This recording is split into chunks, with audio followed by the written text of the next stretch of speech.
Hi guys, आज हम बात करने वाले हैं ऐसी डॉग ब्रीड के बारे में जो सबसे ज़्यादा बदनाम और ख़तरनाक डॉग ब्रीड है और उस डॉग ब्रीड का नाम है पिटबुल डॉग ब्रीड। इसके बदनाम होने का रीज़न बताने के साथ साथ हम आपको इस वीडियो में बताने वाले हैं पिटबुल डॉग के प्राइस और उसके मंथली एक्सपेंसेस के बारे में, तो वीडियो को एंड तक ज़रूर देखिए।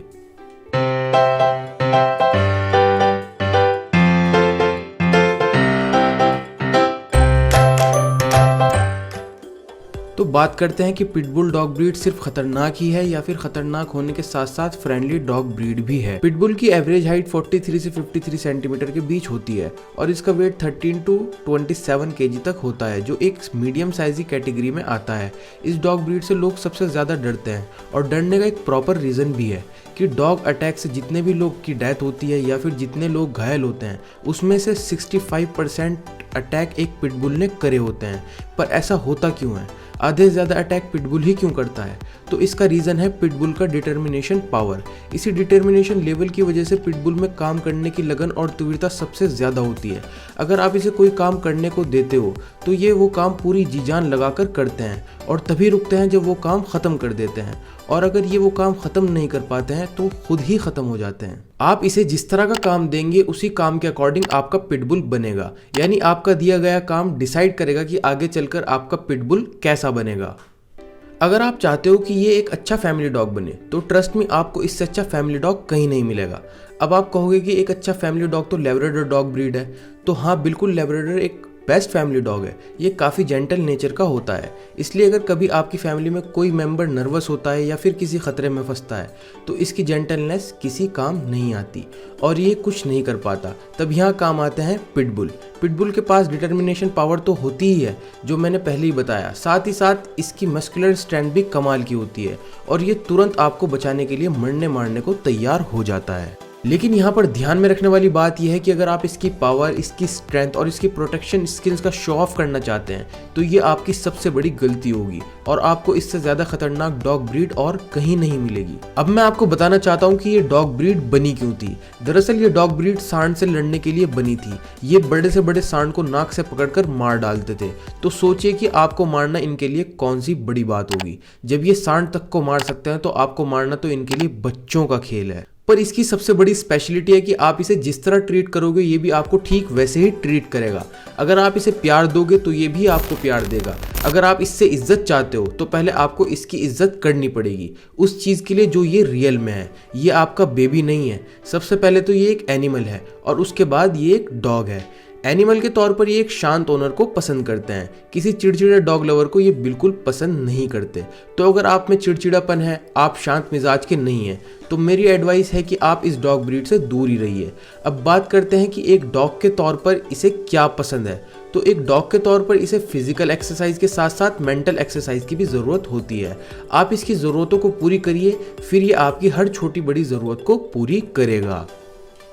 अब मेरी बात ध्यान से सुनिए। अगर आप पहली बार डॉग ले रहे हो और आपको डॉग बिहेवियर के बारे में कोई नॉलेज नहीं है और आप ये भी नहीं जानते हो कि उसको ठीक कैसे करना है, तो प्लीज़ भूल के भी आप पिटबुल डॉग को मत लीजिएगा, क्योंकि तब भी अगर आप इसे ले लेते हो और आपको डॉग बिहेवियर के बारे में कुछ नहीं पता है तो जब कभी भी आपका डॉग मिसबिहेव करना शुरू करेगा और आप समझ नहीं पाओगे कि ये ऐसा क्यों कर रहा है, तो इस तरह उसका बिहेवियर और ख़राब होता चला जाएगा और ये आपके लिए काफ़ी ख़तरनाक हो सकता है। डेली लॉजिक हर डॉग ब्रीड पर काम करेगा पर पिटबुल पर नहीं। अगर एक पिटबुल मिसबिहेव करना शुरू करेगा तो ये लॉजिक काम में नहीं आएगी। इस नॉलेज की बात यहाँ पर मैं कर रहा हूँ, अगर वो आप चाहते हैं तो मेरे चैनल पर आपको बहुत ही आसानी से मिल जाएगी। और अगर आपके पास ये नॉलेज है तो इससे फ़र्क नहीं पड़ता कि आप फर्स्ट टाइम डॉग ले रहे हैं या फिर आप एक एक्सपीरियंस डॉग ओनर हैं, आप बेझिझक कोई भी डॉग ब्रीड ले सकते हैं। तो अगर आपको मेरे वीडियोज़ हेल्पफुल लगते हैं और आपको इससे फ़ायदा मिलता है तो मेरे चैनल को सब्सक्राइब करिए, क्योंकि अगर आप सब्सक्राइब करेंगे तो मुझे इससे मोटिवेशन मिलेगा कि मैं फ्यूचर में आपके लिए और बेहतर वीडियोस बना सकूं। पिटबुल डॉग ब्रीड को ना तो अमेरिकन कैनल क्लब ने रजिस्टर किया है और ना ही the kennel club of India ने। इसमें रजिस्टर्ड होने का मतलब होता है कि आपको ऑफिशियल पेपर मिलेगा कि जो पप्पी आप ले रहे हो वो प्योर पिटबुल है या नहीं। पर क्योंकि ये डॉग ब्रीड इन क्लब्स में रजिस्टर्ड नहीं है तो आपको कोई ऑफिशियल पेपर नहीं मिलेगा कि जो डॉग ब्रीड आप ले रहे हो वो प्योर पिटबुल है। लेकिन यूनाइटेड कैनल क्लब ने इस डॉग ब्रीड को रजिस्टर किया है। मैंने अपनी डिस्क्रिप्शन में उनकी वेबसाइट का लिंक दिया हुआ है, जिसे पढ़कर आप आसानी से पता कर सकते हो कि जो पिटबुल आपने लिया है वो प्योर पिटबुल है या नहीं।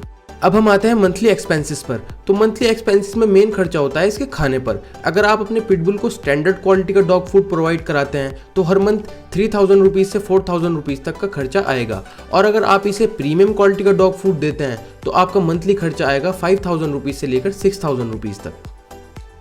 अब वैक्सीनेशन की बात करें तो पपीज़ की वैक्सीनेशन कराना भी ज़रूरी होता है, और पपीज़ की वैक्सीनेशन कॉस्ट थोड़ी ज़्यादा होती है क्योंकि इन्हें फ्रिक्वेंटली वैक्सीनेशन की ज़रूरत पड़ती रहती है। इनकी पर वैक्सीनेशन की लागत होती है करीब 800 से 1500 रुपये।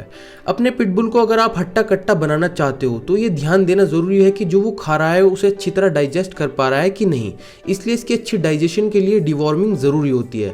और ये मेडिसिन बहुत ज़्यादा महंगी भी नहीं होती है, आप इसे 100 रुपीज़ पर स्केड्यूल कर सकते हैं। अब बात करते हैं इसकी ग्रूमिंग की। तो पिटबुल के पास एक छोटा कोट होता है जिसकी वजह से इसे मेंटेन करना काफ़ी इजी होता है, इसलिए इसकी ग्रूमिंग बेहद आसान है। आप 500 रुपीज़ से 1000 रुपीज़ की ग्रूमिंग में खर्च कर सकते हैं, जिसमें शैम्पूज, ब्रशेज, पेट वाइप्स और इस तरह की चीज़ें इंक्लूडेड होंगी। ऑन एवरेज अगर हम मंथली एक्सपेंसेस को देखें तो एक पिटबुल को इंडिया में रखने का खर्चा आएगा अप्रॉक्स 5000 रुपीज़ अगर आप स्टैंडर्ड क्वालिटी का पेट फूड देते हैं तो। लेकिन वहीं अगर आप प्रीमियम क्वालिटी का फूड देते हैं तो आपका मंथली खर्चा आएगा अप्रॉक्स 7000 रुपये। कॉलर, बॉल्स, टॉवल्स, क्लॉथ और भी ऐसी चीज़ें जो आप हर महीने नहीं लेते हैं तो उसकी प्राइस को मैंने यहाँ पर इंक्लूड नहीं करा है। यहाँ पर एक और कॉस्ट है जो एक बड़ी वन टाइम कॉस्ट भी है। अगर आप चाहते हैं कि आपका पिटबुल आगे जाके बच्चे ना पैदा करे या इन जनरल हीट पर ना आए, चाहे मेल हो या फिर फीमेल हो, तो आपको स्पे या न्यूटर सर्जरी करवानी होगी, और इस सर्जरी की कॉस्ट आएगी 4000 से 12000 रुपये तक। ये कॉस्ट इस चीज़ पर डिपेंड करेगी कि आप रहते कहाँ पर हो। पिटबुल पर हमने काफ़ी डिटेल्ड वीडियो बनाई है, तो मैं उम्मीद करता हूँ कि आपको जो नॉलेज पिटबुल के बारे में चाहिए होगी वो आपको इस वीडियो से मिल गई होगी। तो इस वीडियो को जल्दी से लाइक करें और आप हमें कमेंट करके बताएं कि आपको पिटबुल एक फ्रेंडली डॉग लगता है या फिर एक खतरनाक डॉग लगता है। और ऐसी और इंटरेस्टिंग वीडियोज़ देखने के लिए हमारे चैनल को भी जल्दी से सब्सक्राइब करें।